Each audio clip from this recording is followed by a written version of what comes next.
सम्पूर्ण दर्शकवर्ग नमस्कार। सच्चिदानंद रूपाय विश्वोत्पत्त्यादि हेतवे तापत्रय विनाशाय श्रीकृष्णाय वयं नमः।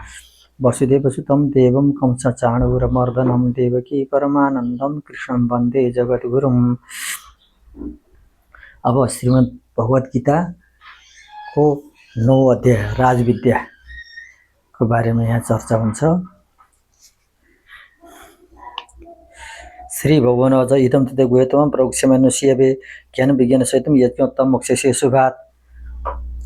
यहाँ प्रश्न के उठेको छ भने स्वाभाविक प्रश्न पनि उठ्छ। यहाँ भगवानले योग विद्याको निकै महत्त्व गाउनुभयो। साह्रै राम्रो योगीबाट त्यो भगवानलाई सोझै प्राप्त गर्न सकिन्छ भनेर भगवानले बताउनु भयो। त्यसमा योग मात्रबाट मुक्ति हुने हो, अरूबाट कुनै उपाय छैन। योगको चाहिँ साधना गर्यो, प्राणायाम इत्यादि गर्यो, योगको साधना त गर्यो, तर सिद्धिको बेलामा विषय आसक्ति भयो, विषय भोगमा रमण गर्यो, विषयतिर गयो भने त्यसले परमात्मालाई प्राप्त गर्छ त? एउटा त्यहाँ प्रश्न आउँछ। र विजयमा त्यो योग साधना गर्दा बिग्रियो भने के हुन्छ? त्यो कामनाले गरेको योगको चाहिँ विजय भङ्ग भयो भने के हुन्छ भन्ने कुरा त बरु सूचीनाम श्रीमताम के योग भ्रष्ट बिजायते भन्ने कुरा उत्तर पहिलेको उसबाट आइसकेको छ। त्यसकारण यस बारेमा यो मात्रै साधन हो कि वास्तविक साधन के हो? भगवानलाई प्राप्त गर्ने साधन योग मात्रै हो कि अरू के हो भन्ने प्रश्न उठ्यो। यहाँ प्रश्न नगरी पनि स्वाभाविक रूपमा त्यो प्रश्न उपस्थित भएको छ। त्यसबारेमा अब भगवानले बताउनु इदं तुते गुह्यतम, अब तिमीलाई काठी कुरा एकदम गोप्य प्रवक्ष्यामि, मैले भन्दैछु, प्रवक्ष्यण बक्ष्यामि भन्दैछु, भन्नेछु। कसलाई भन्दैछु? यहाँ विशेषण पनि छ, अनुसूयवे। अनुसूयवे यो ज्ञान लिने व्यक्ति असूया ईर्ष्या डाहाबाट बिल्कुल मुक्त रहेको हुनुपर्छ। तिमीले शत्रुलाई मार्छु इत्यादि भन्ने भावनाले योग गर्यौ भने त्यो तिम्रो त्यो योग सिद्धि हुँदैन, त्यो ब्रह्म प्राप्ति हुँदैन। त्यो राजधर्मको कुरा अर्कै कुरा हो, तर चाहिँ तिमी योगको साधनाबाट त्यो गरेर यो साधना योग गर्यौ भने त्यो सिद्ध हुँदैन भन्ने कुरा अनुसूयवे भन्ने यो चाहिँ विशेषण छ। यहाँ तिमी कस्ता छौ? असूया ईर्ष्या डाहा नभएको तिमी छौ। अर्थात् अर्जुन जस्ता भगवानका परम भक्तमा पनि ईर्ष्या भाव रह्यो भने त्यो योग प्राप्त हुँदैन, परमात्मा प्राप्त हुन सक्दैन भन्ने कुरा हामी भक्ति मार्गमा लागेकाले साह्रै राम्रोसँग बुझ्नुपर्छ। हामीले के बुझेका छौँ भने भगवानको सेवा पूजा गरेपछि त हामीलाई वैकुण्ठको विषय आउँछ। जति पाप गरे पनि हामीलाई त्यो सबै पाप कटिहाल्छ। जस्तै एकादशीका महात्म्य बताउँदाखेरि यस्ता त्यो पापको चाहिँ वर्णन गरिएको छ कि जस्तो सुकै कुकर्म गरे पनि त्यो पाप एउटा एकादशी व्रत गरेर पनि कटिहाल्छ। पाछा त्यो अर्थवादै हुन्। पूर्णतया अर्थवाद नभए धेरै मात्रामा अर्थवाद छन्। कतिपय त्यो अर्थवाद भनेको के हो भने फाल्तु नै त होइन, प्रेरणाको लागि हो वास्तवमा। त्यसबाट त्यो भगवानको भक्त हुन्छ, त्यसको कथा सुन्न आउँछ, सुन्दा ज्ञानका कुरा बुझ्छ र त्यसपछि माथि जान्छ भन्ने आशयले त्यो उद्देश्य हो। जस्तै सानो बच्चालाई चाहिँ पढ्न पठाउनु पर्ने, जब स्कुल दिनै स्कुल जाने गर्यो भने तिमी ठुलो मान्छे हुन्छ, धेरै पैसा कमाउन पाउँछ भनेपछि त्यो विद्यार्थी जान्छ। जाँदै त्यो जाने बित्तिकै त्यही गएर गुच्ची खेल्ने ज्ञानी गरेर आयो भने त त्यो त ज्ञानी त हुँदैन, पैसा कमाउनु पनि सक्दैन। तर त्यहाँ गएपछि शिक्षकको साथीको सङ्गतबाट त्यो गुरुको चाहिँ पहिला गुरुको दबाब हुन्छ, डर पनि हुन्छ र अनि साथीको टक्कर हुन्छ। पहिला गुरुको डरले पढ्छ, अनि साथीको टक्करले पढ्छ, अनि आत्मज्ञानले पढ्ने धेरै पछिको कुरा हो। हामी पनि पहिला गुरुको डरले पढेको, त्यसपछि साथीसितको टक्कर भयो, त्यसलाई मैले जितिहाल्छु भन्ने भावना भयो। त्यसकारण यसरी नै पढ्ने हो। त्यसकारण त यो जुन ज्ञान मैले अहिले अब राजविद्या बताउँछु, यो एकदम गोप्य विद्या हो। वास्तव यो जानेपछि जुनसुकै जसरी गए पनि त्यो भगवानलाई प्राप्त गर्ने मुख्य साधन यो राजविद्या हो, आत्मज्ञान हो। आत्मालाई चिन्यो भने मात्रै, आत्मालाई चिन्ने भनेको अनुभूति नै गर्यो भने मात्रै, यो पनि सततम लगातार आत्माको अनुभूति भयो भने फेरि चाहिँ सततम नित्ययुक्त उपासते बाहिर धेरै पटक आइसकेको छ। सततम लगातार भगवानको चाहिँ दृष्टि ध्यान भइरह्यो भने भगवानको मूर्तिको मात्रै ध्यान होइन, कणमा त्यही भगवान भने ध्यान भइरह्यो भने वासुदेव सर्वमिति सब महात्मा सुदुर्लभ आत्मोपन सर्वत्र समम पश्यति अर्जुन भन्ने श्लोकबाट पहिले आइसकेको छ। त्यही कुरालाई यहाँ फेरि जोड दिएर भनिएको इदं वक्ष्याम्यनुष्यवे यज्ञत्वा ज्ञान विज्ञान सहितम, त्यो ज्ञान मैले तिमीलाई बताउँदैछु जुन कि विज्ञानबाट सहित छ। अन्त ज्ञान मात्रै सिद्धान्त मात्रै तिमीले सुनेर हुँदैन, जस्तै प्र्याक्टिकलबाट विद्याबाट सिकिने चाहिँ गाडी चलाउने, खेतीपाती गर्ने, खेत अब ट्र्याक्टरले खेत जोत्ने कुरा भयो, जुनसुकै यन्त्रको निर्माण यान्त्रिक कार्यहरू जुन छ त्यो प्रयोगबाट सिद्ध हुने कामहरू शिक्षा घोकेर याद गर्दैमा त्यो कहिल्यै पनि कसैले पनि जान्दैन। त्यसै गर्दा यद विज्ञान ज्ञान विज्ञानसहितम अनुभूतिसहितम त्यो ज्ञानलाई प्रयोगबाट अनुभूतिबाट सिद्ध गरियो भने मात्रै त्यो यज्ञात मोक्षसे शुभात् जुन जान्यो भने बल्ल मान्छे अशुभबाट मुक्त हुन्छ, त्यही पनि संसारको बन्धनबाट मुक्त हुन्छ। अर्थात् कुनै पनि कर्म गर्दैमा मान्छे मुक्त हुँदैन, त्यो कर्मको चाहिँ बिल्कुल चाहिँ आफूलाई कर्ता नसम्झेर परमात्मा जगत नै परमात्मा नै जगत हो, उदेखि बाहेक केही छैन भन्ने तन्मय भावले चाहिँ हामी ध्यान गर्न सक्यौँ भने त्यो ब्रह्ममय भइसक्यो भने उसले पूजा आजा नित्य कर्म भन्ने कुरा हामीले जानेसम्म होस रहँदासम्म गर्ने हो, नत्र हाम्रो मति भ्रम हुन्छ र हामीले छोड्न सक्छौँ, छोड्न हुँदैन कर्म। तर जब ज्ञानको चरम अवस्थामा पुगेर अहम ब्रह्मास्मि ब्रह्मभन्दा फरक केही पनि देख्न छोड्यो भने त्यस बेला उसले पूजा गर्यो कि नगरेको त्यहाँ कुनै मतलब हुँदैन। अद्वैत अवस्था भनेको वास्तवमा त्यो अवस्था हो। पाकेको फलले जसरी रुखलाई चटक्क आफै छोडिदिन्छ, छोडे झर भनेर तल करार चिच्यार त झर्दैन, आफै छोडिदिन्छ। त्यसै गरी परमात्माको साक्षात्कार भइसकेपछि हाम्रा चाहिँ लौकिक कर्महरू आफै छुट्छन्। मान्छेले खाएको छ, पिएको छ, शरीरका कर्म दिशा पिसाब गरेको छ भने पनि नजानी स्वतः जस्तै हामीले सास फेर्दाखेरि जानी सास फेरेका त छैनौँ।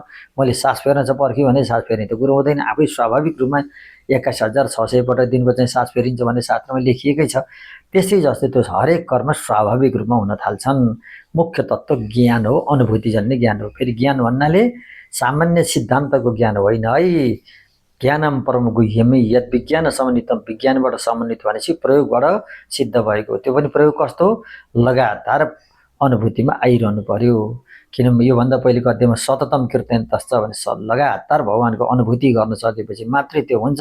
नत्र छुट्यो भने माथि मोटरमा चढाउन लाग्यो, धेरै माथि चाहिँ उसमा चाहिँ मोटरबाट माथि पानी चढाउँछ, छतमा चाहिँ नुहाउनु छ, तलबाट गाडी मोटर बन्द गर्ने बित्तिकै त्यो माथि त्यो टङ्की बनाएको छैन, भर्ने मस्त बनाएको छैन भने त्यो माथि चाहिँ जतिसुकै माथिल्लो तला गर्न नुहाउन थाले मोटर चलाएर तल मोटर बन्द गर्ने बित्तिकै उसको पानी ठ्याप्पै बन्द भइहाल्छ।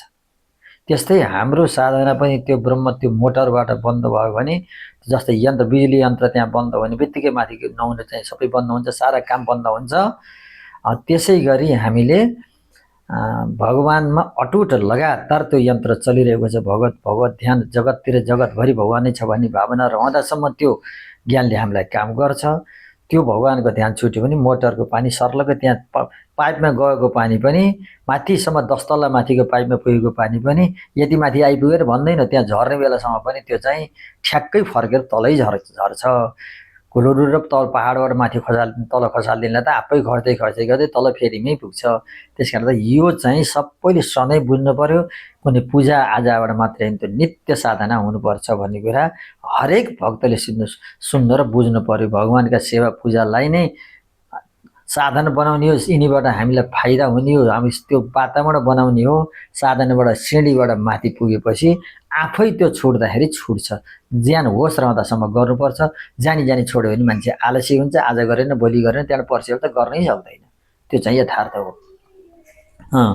राजविद्या राजगुह्य पवित्र महोत्तम, यो राजविद्या, यो विद्याको राजा, यो ज्ञान विद्या जुन छ, चाहे योग गर चाहे भक्ति गर चाहे वैराग्य हो, जुनसुकै यसमा चाहिँ यो विद्या राजविद्या हो। विद्या नाम राजा, राजा विद्या राजदीप्त हो। राजदीप्त यो दीप्तिमय ज्योतिर्मय विद्या हो, ज्ञान स्वरूप हो। जस्तै दियो सूर्यले आफूलाई पनि देखाउँछन्, जगतलाई पनि देखाउँछन्। दीपक के छ भने दीपकले दीपक पनि देखिन्छ, वस्तु पनि देखिन्छ। दीपक के हो? प्रकाश पनि हो, प्रकाशक पनि हो। त्यस्तै यो आत्मज्ञान के हो भने प्रकाश पनि हो, प्रकाशक पनि हो। यसले अरूलाई ज्ञान दिन्छ, आफू पनि प्रकाशित भइरहेको छ। राजविद्या राजगुह्यम, एकदम यो गोप्य छ। राजाले सबैले चाहिँ राजाकोसित भेट हुन सक्दैन, एकदम निकै गोप्य हुन्छ यो। राजा धेरै भित्र खोपीमा रहे जस्तै भित्र रहन्छन्, तलबाट भेट्दै सबैबाट सिफारिस लिएर माथि पुग्यो भने मात्रै त्यहाँ भेटाउने हो। त्यस कारण त राजगुह्य हो यो। पवित्रम इदमुत्तम, यो सबैभन्दा पवित्र छ। अब यहाँ प्रश्न के आउँछ भने यज्ञादि जुन कर्महरू छन् लोकमा छन् नि यज्ञहरू, त्यहाँ चाहिँ ती पवित्रै छन् भन्न सकिँदैन। जस्तै पशु यज्ञहरू छन्, त्यहाँ पशु यज्ञमा चाहिँ पशुको बलि दिनु पर्यो, त्यो पवित्र त भएन, शास्त्रीय त भयो तर पवित्र भएन। त्यस कारण त पवित्र नभएपछि मान्छेलाई के छ भने कुनै बेला त शास्त्रीय बुद्धिले गर्ला, कसैले त खाने बुद्धिले गर्ला, त्यस कारण त त्यो पवित्र छैन। त्यसबाट फेरि फल पाउने त्यो यज्ञ बुद्धिबाट जुन गरिन्छ त्यो त्यत्तम भोक्त असुरो लोकम विशालम छिँडे पुण्य मर्त्य लोकम विसन्ति, फेरि फर्केर धरतीमै आउने हो। त्यस कारणले गर्दाखेरि ती अरू विद्या चाहिँ त्यस्तो चाहिँ पवित्र छैनन्। यो उत्तमम, यो सबभन्दा यो उत्तम छ, अरू उत्तम छैनन्। प्रत्यक्षमा धर्म सुमुखम कर्तुमुत्तमव्ययम कर्तु अव्ययम, यो गर्नको लागि प्रत्यक्ष अवगम, यसको फल प्रत्यक्ष प्राप्त हुन्छ। हामीले खेतीपाती गऱ्यौँ, अन्न स्याहार्यौँ, हामीले खान पाउँछौँ, हामीलाई सुख अनुभव हुन्छ। मेहनत जति लाग्यो हामीले फल पाएपछि हामी खुसी हुन्छौँ। कुनै राम्रो काम गरेर त्यसको फल पाउँदा हामीलाई खुसी लाग्छ, नराम्रो काम गर्दा हामीले दुःख पाउँछ, दुःख लाग्छ। त्यो अनुभवको कुरा छ। त्यस्तै योग मार्गबाट यो ज्ञानको मार्गबाट पनि प्रत्यक्ष अनुभूति भएपछि वास्तवमा त्यो फेरि चाहिँ त्यो लगातार प्रत्यक्ष अनुभूति भयो भने अरूतिर मान्छेको मन लाग्दैन। ज्ञानको अवस्थामा सुसुप्तिमा पुगेको मान्छेले जगतका कुरा केही पनि देख्दैन, केही थाहा पाउँदैन।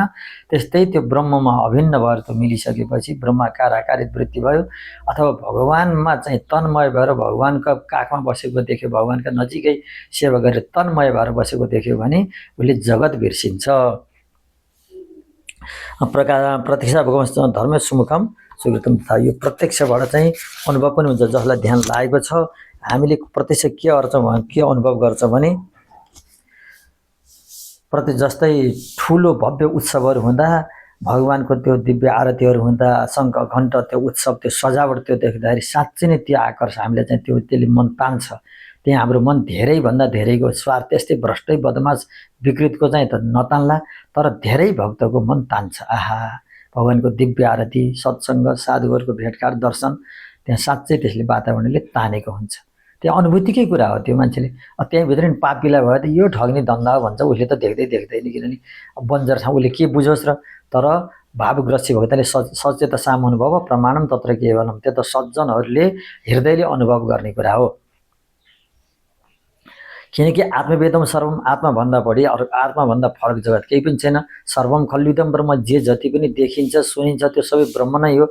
जे जगतभरि जे छ, जे सुनिन्छ, जे देखिन्छ, जे अनुभव गरिन्छ त्यो सबै ब्रह्म नै, त्योभन्दा बढी फरक त केही पनि छैन। अनेक श्रुतिहरूले भनेका छन्, अनेक स्मृतिहरूले भनेका छन्, पुराणहरू श्रीमद् भागवत आदि पुराणहरूबाट पुराणहरू भनिन्छ। भागवत त वास्तवमा कथा भएर त्यो भागवत भने पुराणमा गणना भएको, तर वास्तवमा त्यो उपनिषदमय नै छ। कथाको भागलाई पनि त्यहाँ रूपक भगवानका कथाका लीलाका रहस्यको भेदन गर्ने हो भने षड्चक्र भेदन भगवानले त्यो हन्डी फुटालेको भने पनि वास्तवमा हाम्रा जीवका 6वटा चक्र षड्चक्रको चाहिँ भेदन गरेको हो। आनन्दमय आदि कोषबाट पार गरेर अन्नमय कोष, प्राणमय कोष, विज्ञानमय कोष, आनन्दमय कोष, यो सबै कोष पार गरेर जब ब्रह्ममा चाहिँ सबै कोष परास्त गरेर फोर्दै गएर त्यहाँ पुग्ने भनेको त्यो षड्कोष। त्यो भगवानले माटाको भाँडा फोरेको त्यो कथाका रहस्य तिनी वास्तवमा योगबाट बुझ्ने हो भने त्यो बुझ्न सकिन्छ। तर रमाइलो सामान्य कथालाई प्रारम्भिक भक्तलाई त्यो वास्तवमा त्यो भगवानका हरेक लीलाभित्र चाहिन्छन्। वस्त्रहरण भनेको हामीमा जीव भाव रहँदासम्म हामीले भगवानलाई भेटाउँदैनौँ। ब्रह्मको अभिन्न भयो उसैको चाहिँ हामी पुतला, उसैको भन्दा हामी फरक छैन भने उसैमा तन्लिनु भयो भने त्यहाँ जीव र शिव एउटै हुन्छ। कृष्णसित कृष्ण र कृष्ण शक्ति र शक्तिमान एउटै हो। शक्तिमान भित्रै शक्ति रहन्छ। कृष्णभित्रै गोपिका छन्, गोपिकाभित्रै कृष्ण छन्, कृष्णभित्रै राधा छन्। तन्मयता भएपछि, किनकि सर्वम खल्विदम ब्रह्म, जगतभरि जे जति छ त्यो ब्रह्म नै हो। त्यो भावना पुगेपछि त फेरि फरकै परेन नि त। एकमेव द्वितीयम राजविद्या विद्या नम्र, यो राजविद्या हो, विद्याहरूको राजा हो। किनकि प्रकाशको रूप हो। राजविद्या राजविद्या पवित्र मन्तत्व प्रत्यक्ष धर्म सुमुखम, यसलाई सुमुखम अनुकूल मुख छ। पछाडि बटारिएर साह्रै दुःख गर्न पनि पर्दैन। पछाडि सुमुखम एकदम अनुकूल, सोझो अगाडि हेर्दाखेरि पनि भेटिन्छ। कर्तु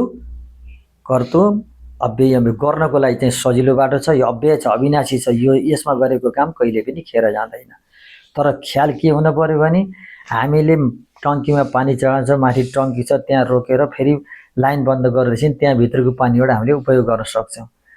यहाँ चाहिँ के छ नि, त्यो परमात्माको ज्ञान हाम्रो हृदय आकाशमा राम्रोसँग भरेर राख्न सक्यौँ भने यहीँभित्रै हाम्रो भगवानलाई हाम्रो म हृदयलाई त्यो पानीको अखण्ड टङ्की बनाइसक्यो, त्यो कहिले खाली नहुने, यताबाट चढेको चढै छ, उताबाट जति खर्च गरे त्यो भरिँदैन, यताबाट जति खर्च गर्दैनौँ यताबाट चढेको चढै छ।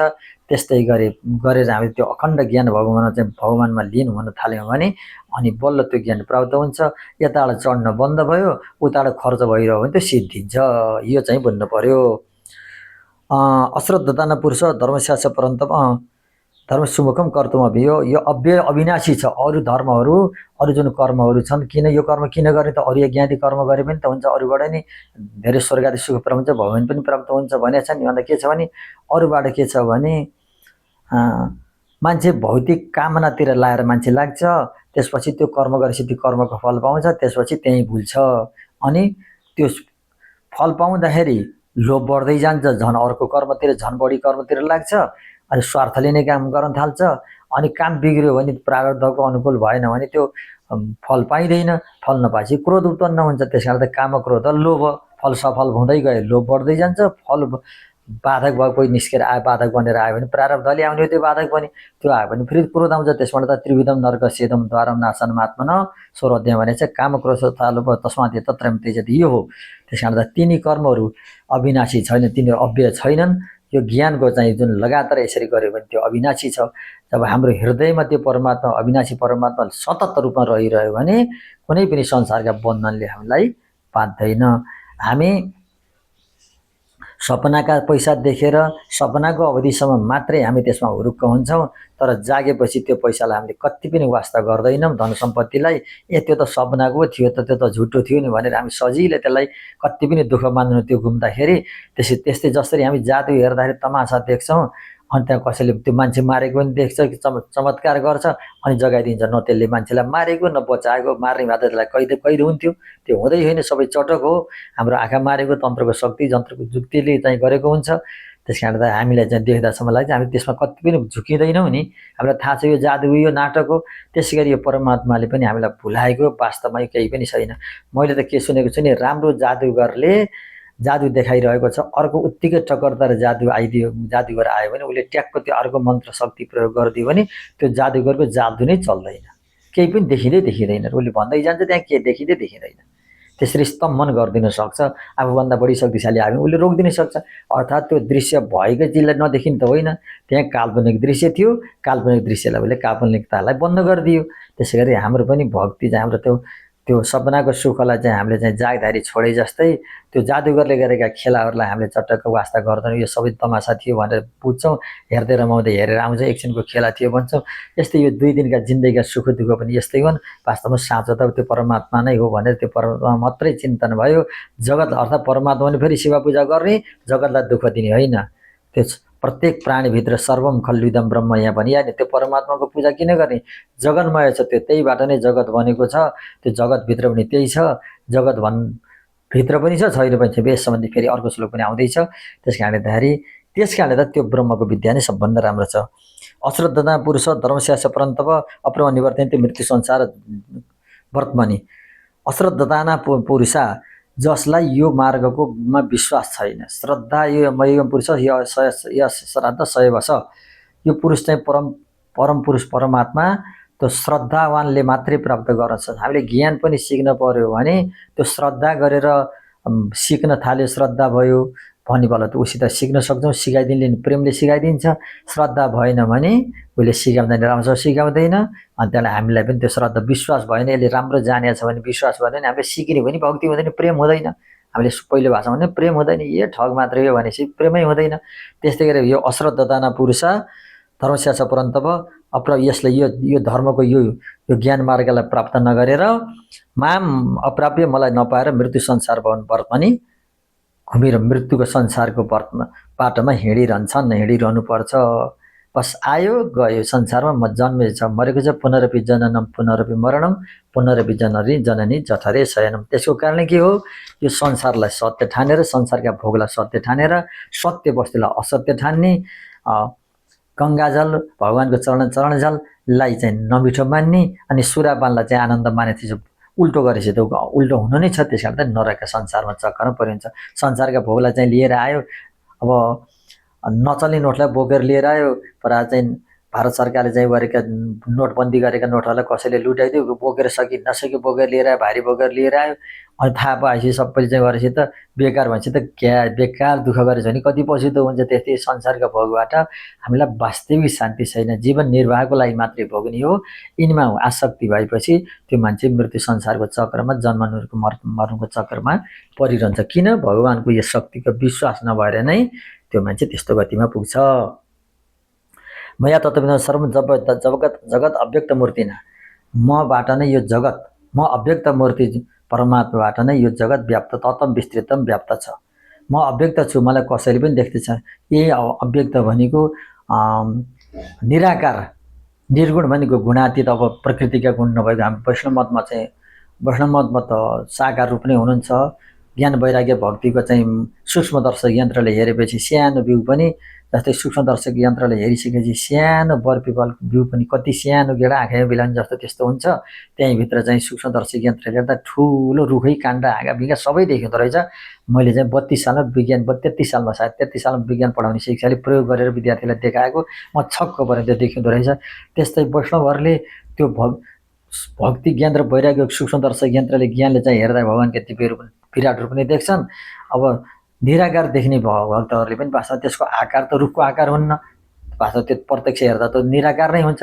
त्यस कारण उहाँको भने पनि गल्ती छैन। यसरी चाहिँ अव्यक्त मूर्ति भनेको यो अर्थ भने दुईटै पक्षको समाधान हुन्छ। मस्तानी सर्वभूतानी, सम्पूर्ण भूत प्राणीहरू, सर्वभूतानी सबै प्राणीहरू मस्तानी म भित्र नै छन्, अर्थात् सबै प्राणीको आधार म नै हुँ, ममा अडिएका छन्। पृथ्वी पनि भगवानकै आधारले अडिएको हो। आकाश सबै तत्त्वहरू उसले चाहिँ भगवानकै सत्यले अडिएको हो। किनकि सृष्टिको अन्त्यमा प्रलयमा त केही पनि रहँदैन, पृथ्वी जल तेज वायु आकाश केही पनि रहँदैन। त्यस कारण ती सबै कहाँ रहन्छन्? भगवानको पेटमा रहन्छन्। सानो ज्योतिर्मय रूपमा चाहिँ भगवान त्यहीँ रहन्छन्। नचाहम त्यसो अवस्थित, सारा जगत म भित्र रहन्छन्, तर म तीभित्र रहन्न। फेरि यहीँनिर कुरा छ, जब सबै भित्र छन् भनेपछि म फेरि तीभित्र छैन भन्दाखेरि यसको व्याख्या पनि श्रीमद् भागवतको त्यो पहिलो श्लोकमा जन्माद्यस्यको व्याख्या पनि मैले यथामति प्रस्तुत गरेको छु र अनि चतुश्लोकीको व्याख्या पनि मैले व्यक्त गरेको छु। जस्तै आकाशमा धुवा धुलो इत्यादि हुन्छ, धुवा धुलो आकाशमा रहन्छ। आकाशको आधारमा धुवा धुलो त्यहाँ देखिन्छ, आकाशमा देखिन्छ। आकाश भनेको खाली ठाउँ, त्यहाँ रहन्छ, शब्द गुण भएको खाली ठाउँ, स्पेस भन्छ अङ्ग्रेजीमा। त्यो खाली ठाउँमा रहन्छ। तर आकाशमा ती सबै रहँदैनन्। यही कुरा छ, आकाशमा यी सबै वस्तु रहन्छन्, तर त्यो सबै कुनै पनि धुलो धुवा बादलहरू नरहेको अवस्थामा त आकाश त रहेकै हुन्छ। नचाहम त्यसो अवस्थित, सम्पूर्ण चराचर जगत भगवानहरू रहेका छन्, तर वास्तवमा भगवानभित्र रहन्न, सधैँ त्यहीँ रहने भए थियो त भगवान पनि सिद्धिनु, किन सबै मान्छे मर्छन्, त्यसो भगवान पनि सिद्धिने कुरा हुन्छ? त्यो होइन। नचाहम त्यसो अवस्थित, भगवान त अव्यक्त आकाश जस्तै सधैँ रहनुहुन्छ।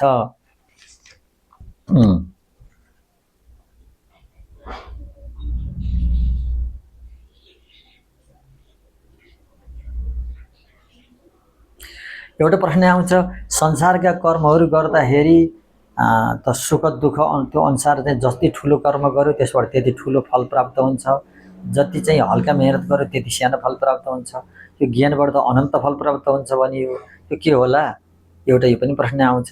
वास्तवमा के भने यो पूर्णमा पूर्णमदः पूर्णमिदं पूर्णात् पूर्णमुदच्यते पूर्णस्य पूर्णमादाय पूर्णमेवावशिष्यते। शून्यमा शून्य जोडिदियो भने शून्य नै हुन्छ, शून्य घटाइदिए शून्य नै हुन्छ, शून्यले गुणा गर्दा शून्य हुन्छ, शून्यले चाहिँ भाग गर्दा नि शून्य नै हुन्छ। त्यो चाहिँ सबै त्यहीँ बिलाउँछ, किनकि त्यो शून्य भनेको अव्यक्त हो, शून्य भनेको अनन्त हो। त्यस कारणले गर्दाखेरि शून्यले 1 अरब 32 करोडलाई गुणा गर्नु शून्य हुन्छ।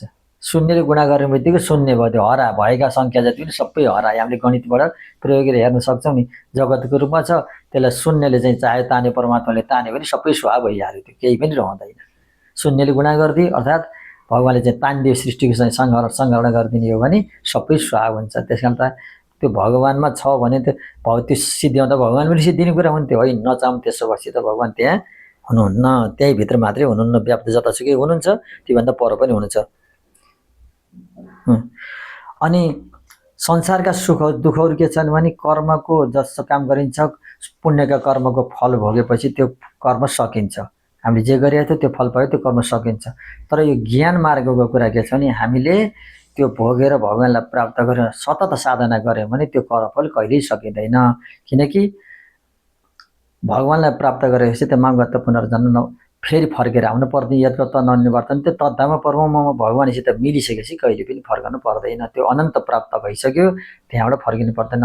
रमा वैकुण्ठका समेत फर्किनु परेछ, महावैकुण्ठमा पुगेको चाहिँ प्राणी फर्किनु पर्दैन। यसरी यस सम्बन्धी व्याख्या पनि पहिलेका व्याख्याहरूमा आइसकेका छ। प्रत्येक प्राणी र पदार्थ मेरै आधारले गर्दा म भित्र छन्, अस्तित्वमा छन्। मस्तानी यसको व्याख्या फेरि अझै थप भने मैले, प्रत्येक प्राणीहरू कहाँ भगवानकै आधारमा अडिएका छन्। आधार बिना त कुनै वस्तु, हामी कुर्सी राखेका छौँ, टेबल राखेका छौँ, सबै पृथ्वीमा अडिएका छन्। त्यस्तै ती सबै पदार्थ कहाँ अडिएका छन्? भगवानकै आधारमा अडिएका छन्। तर ममा संसर्ग दोष लाग्दैन। जस्तै आकाशको चाहिँ बादलको कुरा उदाहरण दिएँ मैले, बादल धुलो धुवा इत्यादि देखिन्छ, तर त्योभन्दा आकाश फरक छ। आकाशमा ती सबै छन्, नभएको नै बेलामा तिनी हुन्छन्। कहिले बादल लाग्छ, कहिले आँधी आउँछ, हुरी आउँछ इत्यादि हुन्छ, त धुलो हुन्छ, व्याप्त हुन्छ। आकाशमा तिनी व्याप्त छन्, तर आकाश तिनीमा लिप्त छैन, आकाश तिनीभित्र छैन। अर्थात् आकाश त्यो निस्केको बेला सफा भएको बेला नि आकाश रहन्छ। त्यस्तै त्यो परमात्मा त्यो आकाश जस्तै दिव्य आकाश हो। आकाश पनि चाहिँ सृष्टिको यहाँ आकाशलाई प्रतीक रूपमा बताउन खोजे। आकाश जस्तो आकाश फेरि सृष्टिको प्रलयमा अन्त्यमा सिद्धिन्छ, प्रलयको समयमा सिद्धिन्छ, भगवान मिल्छ। त्यसरी भगवान पनि फेरि अर्को भगवान मिल्ने भन्ने कुरा होइन। त्यो परम आकाश भन्नाले पनि लोकलाई बुझाउनको लागि आकाश सजिलो उदाहरण दिएको हो। आधार त्यस्तो हो। हामीले देख्दाखेरि चाहिँ आकाशमा धुलो धुवा भयो, आकाश चाहिँ वास्तवमा धुलो धुवा भने धेरै तल हो, आकाश चाहिँ वास्तवमा चाहिँ तलको चाहिँ व्याप्त भयो। यही सीमित क्षेत्रमा त्योभन्दा माथि आकाश कति छ, कति जति खाली चाहिँ त्यो अर्को चाहिँ लोकको क्षेत्र नाउँदछ, त्यो आकाश नै हो। त्यसै कारण त्यसमा त्यो व्याप्त रहेको हुँदैन, हामीलाई दृष्टिभ्रम भएको हो। त्यसै कारण म यिनी कुनै पनि प्राणीको उसमा चाहिँ कर्म भोगबाट म बाँधिन्न। त्यसै आकाश कुनै उसबाट नबाँधिए जस्तै म पनि कुनैमाबाट बाँधिँदैन। अब यहाँ आउँदा नचमस्तान भित्र पश्चिमै उस्तरम अनि ममा चाहिँ सबै प्राणी छैन। यसरी पश्चिमै योगमा मेरो योगको ऐश्वर्यलाई हेर, तया तथा सर्वाणी भूतानि मस्तानी तिथि पधारय। मेरो ऐश्वर्य हेर, दिव्य विराट रूप भगवानले देखाउनुहुन्छ 11औं अध्यायमा। प्रत्येक प्राणीहरू चराचर जगत त्यही नै देख्नु भएको छ, त्यो भगवानमै छन्। मस्तानी तिथि पधारय, किनकि भगवान नै जगत बनेको भन्ने कुरा त जन्मादेशीय तो नयाँ तर तस्तार्थिस विज्ञान त्यही व्याख्या नै आइसकेको छ। भगवान उही नै आफै बनेको पदार्थ बनाउने। यहाँ हामीले लोकमा बनाउने प्राणी अर्कै हुन्छ, बनाउने मिस्त्री अर्कै हुन्छ, सामान अर्कै हुन्छ, उपकरण अर्कै हुन्छ, तीन थरी चाहिन्छ। यहाँ त भगवान नै उपकरण पनि भगवान नै बनेको छ, उपादान साधन पनि उही भगवान नै बनेको छ, निर्माता पनि भगवान नै छ। सम्पूर्ण उपादान र निमित्त कारण सबै भगवान नै हो। त्यसकारणले यो चिनेपछि हामीले कसैलाई भित्री मनले, मुखले त सबैले चिनियो सजिलै भने, हामीले सबैले चिनेको के हो भने वास्तवमा त्यो अहिलेका यो प्रवचन सुनेको जस्तै हो। यो सुनेर हामीलाई अनुभूति भएको छैन। वास्तवमा यो अनुभूति भयो भने मात्रै म बुझेँ। किन ज्ञानम परमको यद विज्ञान समन्वितम, विज्ञानबाट समन्वित अनुभूतिबाट पुष्ट भएको मात्रै त्यो ज्ञान हो। हाम्रो ज्ञान वास्तवमा ज्ञान होइन, यो चाहिँ हामीले आफैलाई भुलाउने मात्रै कुरा हो। त्यसकारण यसको साधनामा हामी लगातार लाग्नुपर्छ, किनकि यो त्यसै हुने कुरा होइन, लगातार सततम यो चाहिँ हो। यथाकाश स्थित वायु, यथाकाश स्थित नित्यम वायु सर्वत्रको महान। जस्तै आकाशमा रहेको वायु सबैतिर पुगेको हुन्छ, तथा सर्वाणी भूतानि मस्तानी तिथि पधारय। त्यसै गरी सारा प्राणीहरू पनि ममा नै छन् भन्ने कुरा उही कुरा यहाँ दोहोऱ्याइयो। सर्वभूतानि कौन्तेय प्रकृतिमा यन्तिमा विज्ञान, सम्पूर्ण प्राणीहरू मेरै प्रकृतिमा मिल्छन्, मेरै स्वभाव मिल्छन्। कल्पचे पुनस्तानी कल्पतो विसृजाम्यहम्। ती प्रकृति चाहिँ प्रकृति दुई प्रकारको हुन्छ, एउटा मूल एउटा जड प्रकृति, एउटा परमा प्रकृति, पराप्रकृति, अपराप्रकृति। पराप्रकृति भगवानको शक्ति, विष्णु और माया भगवती या सम्मोहितम जगत। भगवानको जुन शक्ति हो, शक्ति र शक्तिमान त फरक छैन। भगवानको जुन शक्ति हो त्यो पराप्रकृति हो, त्यो नित्य चाहिँ चिद्रूप नै छ। तर अर्को जुन अपराप्रकृति हामीले देखेछौँ, पृथ्वी जल तेज वायु इत्यादि यिनमा उत्पन्न भएको जुन जड पदार्थहरू, यो अपराप्रकृति हो। यिनी सबै यिनी सबै प्रकृतिमा यान्तिमा मेरो प्रकृतिमा गएर मिल्छन्। ती सबै गएर मैमा गएर मिल्छन्, मेरो प्रकृतिमा मिल्छन्। पहिला गएर प्रकृति चाहिँ पृथ्वी गएर जलमा मिल्छ, जल गएर तेजमा मिल्छ, तेज गएर वायु मिल्छ, वायु गएर आकाशमा मिल्छ, आकाश गएर पञ्च अहङ्कारमा मिल्छ, अहङ्कार गरेर पञ्चतन्मा त्यसमा पञ्च तन्मात्र प्रत्येकमा तन्मात्रामा मिल्दै मिल्दै गएर अनि अहङ्कारमा मिल्छ, अहङ्कारबाट महत्त्वता मिल्छ, महत्त्वता चाहिँ परमात्मामा गएर मिल्छ, जहाँ शक्ति र शक्तिमा नि एउटै हुनुहुन्छ। त्यसरी चाहिँ यो सबै संहार हुँदा यसरी संहार हुन्छ। सृष्टि हुँदाखेरि परमात्माबाट एक हो भविष्यमा म एउटै छु अनेक बन्छु भन्ने इच्छा हुन्छ। अनि आफूले चाहिँ कल्पना गर्ने बित्तिकै उहाँको सृष्टि गर्ने इच्छा हुनाले उहाँ त्यो हामीले जस्तै जागेपछि कहिले पनि के काम गर्छौँ भने योजना हुन्छ, त्यो योजना सृष्टि गर्ने महत्त्व सृष्टि गर्ने इच्छा हुन्छ। भगवान्को त्यो महत्त्व त बुद्धि हाम्रो बुद्धि तत्त्व जस्तै भगवान्को त्यो बुद्धि तत्त्व हामीले सजिलो भाषामा त्यसरी बुझ्न सक्छौँ। त्यसरी योजना गरेँ, त्यसपछि अनि मैले यो गर्छु भन्ने अठोट गर्नुहुन्छ भगवान्ले। यो अठोट गर्दा योजना त्यो गरिन्छ। त्यस्तो 3 प्रकारको हुन्छ महत्त्व। के अरे अहङ्कार त अहङ्कारमा सत्वगुण, रजोगुण, तमोगुणका यी चाहिँ यी सबै जगत बन्यो भन्ने कुरा सृष्टिका क्रममा भागवतमा धेरै ठाउँमा व्याख्या भइसकेको छ। भागवतको प्रथम स्कन्द पनि थोरै आयो, द्वितीय स्कन्दको चाहिँ उसमा चतुश्लोकी भयो, 5औं अध्यायमा पनि आयो, तृतीय स्कन्दमा धेरै ठाउँमा आयो। यो धेरै ठाउँमा कति दोहोऱ्याउनु मस्तानी त बताए। कल्पपछि पुनः कल्पादि विसृजा, फेरि कल्प सिद्धियो भने कल्प भनेको ब्रह्माजीको दिन, अर्थात् हाम्रो 4 अरब 32 करोड वर्ष 360 दिनको हिसाबले हाम्रो 4 अरब 32 करोड वर्ष बित्दा ब्रह्माजीको एक दिन बित्छ, 12 घण्टा बित्छ, त्यसलाई कल्प भनिन्छ। श्रोताहरूले राम्रोसँग सम्झिरहनु पर्ने कुरा यो गणितको आधारमा 360 दिनको गणना हुन्छ। त्यहाँ 52 वर्ष भनिएको छ।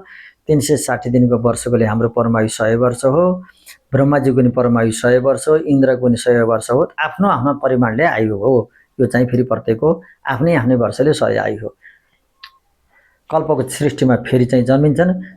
कल्पको सृष्टिमा कल्पको सुरुमा सबै सृष्टि हुन्छ र कल्पको अन्तिममा फेरि क्रमशः नाश हुँदै जहाँबाट उत्पन्न भएको थियो त्यही तत्त्वमा मिल्दै मिल्दै गएर उही परम तत्त्व मात्रै बाँकी रहन्छ। यस्तै गरी मैले सबै चलाउँछु। नचमाम तानी कर्मणे निबन्धित धनञ्जय, हे धनञ्जय ती सबै कुनै पनि कर्मले मलाई बाँध्दैनन्।